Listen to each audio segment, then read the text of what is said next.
UDFന് ഭൂരിപക്ഷം ലഭിച്ചാൽ മുഖ്യമന്ത്രി സ്ഥാനത്തേക്ക് മുസ്ലിം ലീഗിന്റെ പിന്തുണ വി.ഡി. സതീശനാണ് എന്നത് ഇപ്പോൾ എന്തായാലും പരസ്യമായി കഴിഞ്ഞു. എന്തായിരിക്കും ഇതിന്റെ ഒരു ഇമ്പാക്ട്? ലീഗിന്റെ പണി പാളുവോ? UDF രാഷ്ട്രീയത്തിന് വലിയ പ്രത്യാഘാതം സൃഷ്ടിക്കാൻ പോകുന്ന പിന്തുണയായാണ് ലീഗിന്റെ ഈ പിന്തുണ എന്തായാലും ഞാൻ നോക്കിക്കാണുന്നത്. കാരണം ലീഗ് വി.ഡി. സതീശിനെ പിന്തുണച്ചപ്പോൾ കോൺഗ്രസിൽ മറ്റൊരു ഏകീകരണമാണ് ഇപ്പൊ സംഭവിച്ചിരിക്കുന്നത്.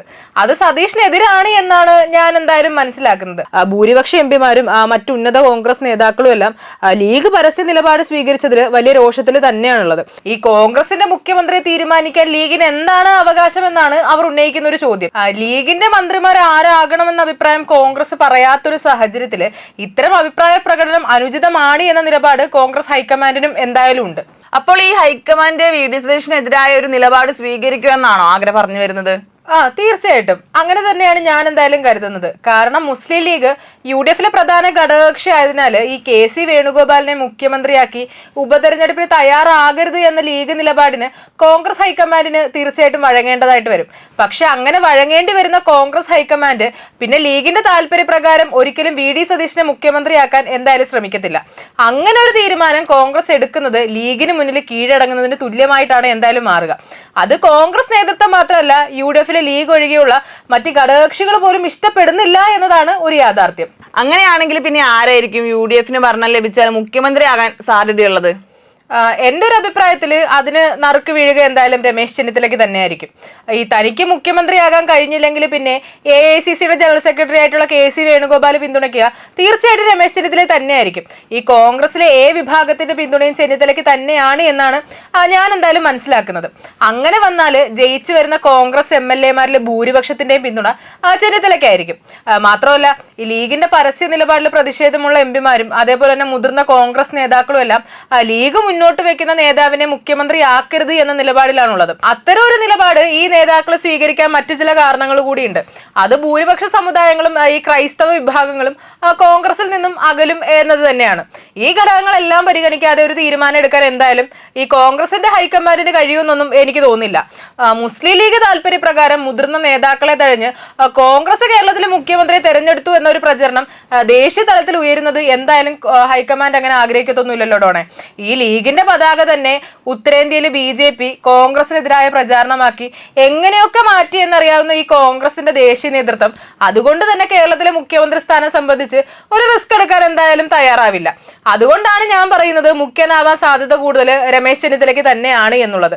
ഈ KC വേണുഗോപാലിനെതിരായിട്ടുള്ള നിലപാട് സ്വീകരിക്കുന്ന മുസ്ലിം ലീഗിന് പോലും ഈ രമേശ് ചെന്നിത്തലയുടെ പേര് ഹൈക്കമാൻഡ് മുന്നോട്ട് വെച്ചാൽ അതെന്തായാലും തള്ളിക്കളയാൻ കഴിയില്ല. അപ്പോൾ ഈ സതീഷിന്റെ അവസ്ഥ എന്താകും? കോൺഗ്രസ് തന്നെ അദ്ദേഹത്തെ വനവാസത്തിന് വിടുന്ന ഒരു സാഹചര്യം ഉണ്ടാകുക? ഈ വി.ഡി. സതീശന്റെ നിലപാടുകളെ വ്യക്തിപരമായിട്ട് ഇഷ്ടപ്പെടുന്ന ഒരാൾ തന്നെയാണ് ഞാൻ. പ്രത്യേകിച്ചും വെള്ളാപ്പള്ളിയോടും അതേപോലെ തന്നെ സുകുമാരൻ നായരോടും അദ്ദേഹം സ്വീകരിക്കുന്ന നിലപാടുകളെ അഭിനന്ദിക്കാതിരിക്കാൻ എനിക്ക് കഴിയില്ല. അതുപോലെ തന്നെ രാഷ്ട്രീയ വിഷയങ്ങളിലെ സതീശന്റെ ഉറച്ച നിലപാടുകളും എന്നെപ്പോലെ ഒരുപാട് പേരെ ആകർഷിക്കുന്നുണ്ട് എന്നതും ഒരു യാഥാർത്ഥ്യം തന്നെയാണ്. എന്നാൽ CPM പോലെ ഒരു കേഡർ പാർട്ടി അല്ല കോൺഗ്രസ് എന്നതും ഇടതുപക്ഷം പോലെ കെട്ടുറപ്പുള്ള ഒരു മുന്നണി അല്ല UDF എന്നതും നാം തിരിച്ചറിയണം. എല്ലാ വിഭാഗത്തിന്റെയും താല്പര്യങ്ങൾ മാനിക്കാതെ കോൺഗ്രസിന് മുഖ്യമന്ത്രി തീരുമാനിക്കാൻ പറ്റില്ല.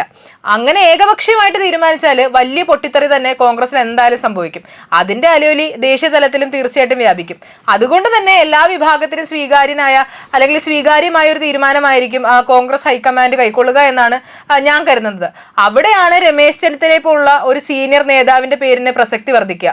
ഈ പറയുന്ന വി.ഡി. സതീശനും അതേപോലെ തന്നെ KC വേണുഗോപാലും ഈ രമേശ് ചെന്നിത്തലയുടെ കീഴിൽ മുമ്പ് ഒരേ ഗ്രൂപ്പിൽ പ്രവർത്തിച്ചവരാണ് എന്നതും നാം മറന്നു പോകരുത്. തന്റെ നേതാവാണ് രമേശ് ചെന്നിത്തല എന്ന് പലവട്ടം വി.ഡി. സതീശൻ തന്നെ പരസ്യമായി തുറന്നു പറഞ്ഞിട്ടുള്ളതുമാണ്. ഈ സാഹചര്യത്തിൽ അദ്ദേഹത്തിന്റെ കീഴിൽ മന്ത്രിസഭയിൽ ഇരിക്കാൻ വി.ഡി. സതീശൻ ഒരിക്കലും ഒരു താല്പര്യക്കുറവ് ഉണ്ടാവില്ല. അതുകൊണ്ട് തന്നെ അദ്ദേഹത്തിന് രാഷ്ട്രീയ വനവാസത്തിനും പോകേണ്ടതായിട്ട് വരില്ല. സതീശനെ ഇനിയും കേരള രാഷ്ട്രീയത്തിന് എന്തായാലും ആവശ്യമാണ്. ഇപ്പോഴല്ലെങ്കിലും മറ്റൊരു അവസരത്തിൽ തീർച്ചയായിട്ടും അദ്ദേഹം കേരളത്തിന്റെ മുഖ്യമന്ത്രി ആകുമെന്ന് തന്നെയാണ് ഞാൻ വ്യക്തിപരമായിട്ട് കരുതുന്നത്. അങ്ങനെയാണെങ്കിൽ KC വേണുഗോപാലിന്റെ കാര്യം പറഞ്ഞില്ല, അതുകൂടി പറയണമല്ലോ. തീർച്ചയായിട്ടും ഈ KC വേണുഗോപാൽ രാജ്യസഭാ അംഗത്തെ രാജിവെച്ചപ്പോൾ ആ ഒഴിവിൽ അന്ന് രാജ്യസഭയിൽ എത്തിയത് BJPയുടെ ഒരു നേതാവാണ്. അതുപോലെ ഒരു അവസ്ഥ കേരളത്തിൽ ഉണ്ടാകാൻ കോൺഗ്രസ് നേതൃത്വം ആഗ്രഹിച്ചാൽ അതിന് വലിയ വില തന്നെ അവരെന്തായാലും കൊടുക്കേണ്ടതായിട്ട് വരും. ഇനിയിപ്പോ UDF അധികാരത്തിൽ വന്നാൽ KC വേണുഗോപാലിനെ ഹൈക്കമാൻഡ് മുഖ്യമന്ത്രിയാക്കി കേരളത്തിലേക്ക് പറഞ്ഞു വിട്ടു എന്ന് തന്നെ നമ്മളൊന്ന് കരുതുക. അപ്പോൾ 2 തിരഞ്ഞെടുപ്പിനാണ് കേരളം എന്തായാലും അഭിമുഖീകരിക്കേണ്ടതായിട്ട് വരിക. ഒന്ന്, ഏതെങ്കിലും ഒരു നിയമസഭാ സീറ്റ് KC വേണുഗോപാലിനായിട്ട് കോൺഗ്രസിന് കണ്ടെത്തേണ്ടതായിട്ട് തീർച്ചയായിട്ടും വരും. ലീഗ് അവരുടെ ഒരു മണ്ഡലം വിട്ടുകൊടുക്കില്ല എന്ന് ഉറപ്പായ സ്ഥിതിക്ക് വേറെ എവിടെ KC മത്സരിച്ചാലും വിജയ സാധ്യത എന്തായാലും ഉറപ്പുള്ള ഒരു കാര്യമല്ല. ഈ VD സതീഷിനെയും ചെന്നിത്തലയും ഒഴിവാക്കിയതിന്റെ എഫക്ട് മാത്രമല്ല, ഉപതെരഞ്ഞെടുപ്പ് അടിച്ചേൽപ്പിച്ചതിന്റെ ജനരോഷവും KC എന്തായാലും നേരിടേണ്ടതായിട്ട് വരും. അങ്ങനെ സംഭവിച്ചാൽ മുഖ്യമന്ത്രി തോറ്റു എന്ന ഗുരുതരമായ സ്ഥിതിവിശേഷമാണ് ആ സർക്കാർ നേരിടേണ്ടി വരിക. അതോടെ KCയുടെ രാഷ്ട്രീയ ഭാവി മാത്രമല്ല അവസാനിക്കുക, മുഖ്യമന്ത്രി തന്നെ പരാജയപ്പെട്ട സ്ഥിതിക്ക് ധാർമ്മികമായി ഇനി എങ്ങനെ ഈ സർക്കാരിന് തുടരാനാകുമെന്നൊരു ചോദ്യം UDFന് നേരെ ഉയരും. വല്ലാത്തൊരു അവസ്ഥയായിരിക്കും അത് കേരള രാഷ്ട്രീയത്തിൽ ഉണ്ടാക്കുക. ഇനി ആലപ്പുഴ ലോക്സഭാ മണ്ഡലത്തിൽ ഉപതെരഞ്ഞെടുപ്പ് വന്നുള്ള സ്ഥിതി കൂടി നമുക്കൊന്ന് പരിശോധിക്കാം. UDFന് ആ മണ്ഡലം നിലനിർത്താൻ കഴിയുമെന്ന് എന്തായാലും ഡോണയ്ക്ക് തോന്നുന്നുണ്ടോ? ഒരിക്കലും കഴിയില്ല. ഇവിടെയും ഉപതെരഞ്ഞെടുപ്പ് അടിച്ചേൽപ്പിച്ചതിന്റെ ജനരോഷം UDFന് നേരിടേണ്ടതായിട്ട് വരും. 3 ലക്ഷത്തോളം വോട്ട് കഴിഞ്ഞ ലോക്സഭാ തെരഞ്ഞെടുപ്പിൽ നേടിയ BJPക്ക് ലഭിക്കുന്ന ഒരു സുവർണ അവസരമായിരിക്കും ഈ ഉപതെരഞ്ഞെടുപ്പ് എന്നതിൽ ഒരു സംശയവും വേണ്ട. ഈ താൻ മത്സരിച്ച് വിജയിച്ച 2 പാർലമെന്റ് സീറ്റുകൾ BJPക്ക് പതിച്ചു നൽകിയെന്ന പഴി കേൾക്കണമോ വേണ്ടയോ എന്ന് ധാർമ്മികമായി തീരുമാനിക്കേണ്ടത് യഥാർത്ഥത്തിൽ KC വേണുഗോപാലാണ്. ഈ തിരിച്ചറിവിലേക്ക് അദ്ദേഹത്തെ എത്തിക്കുന്ന പ്രതികരണമാണ് ലീഗിന്റെ ഭാഗത്തു നിന്നും ഉണ്ടായിരിക്കുന്നത്. വൈകിയാണെങ്കിലും ഈ ഒരു യാഥാർത്ഥ്യം KC വേണുഗോപാലും തിരിച്ചറിഞ്ഞിട്ടുണ്ടാകുമെന്നതാണ് എന്റെ വ്യക്തിപരമായിട്ടുള്ള ഒരു വിലയിരുത്തൽ. ഈ ഡൽഹിയിൽ ഇനിയും വലിയ ചുമതലകൾ KC വേണുഗോപാലിന് വഹിക്കാനുണ്ട് എന്നതിനാൽ തന്നെ അദ്ദേഹം അവിടെ തുടരുന്നത് തന്നെയാണ് KCയുടെ രാഷ്ട്രീയ ഭാവിക്കും തൽക്കാലം എന്തായാലും നന്നായിട്ടുള്ളത്. ആരൊക്കെ എന്തൊക്കെ പറഞ്ഞാലും കഴിഞ്ഞ ലോക്സഭാ തെരഞ്ഞെടുപ്പിൽ മികച്ച പ്രകടനം കോൺഗ്രസ് കാഴ്ചവെച്ചതിന് പിന്നിൽ സംഘടനാ ജനറൽ സെക്രട്ടറി എന്ന നിലയിലുള്ള KCയുടെ വലിയ ഇടപെടലുണ്ട്. അത് പ്രശംസിക്കേണ്ടത് തന്നെയാണ്. അതുകൊണ്ട് തന്നെ KC വേണുഗോപാൽ ആഗ്രഹിച്ചാൽ പോലും ഇപ്പോഴത്തെ ഒരു രാഷ്ട്രീയ സാഹചര്യത്തിൽ റിസ്ക് എടുത്ത് അദ്ദേഹത്തെ കേരളത്തിലേക്ക് തിരിച്ചയക്കാൻ എന്തായാലും രാഹുൽ ഗാന്ധി തയ്യാറാകില്ല എന്നതാണ് എന്റെ വ്യക്തിപരമായിട്ടുള്ള ഒരു ടേക്ക്.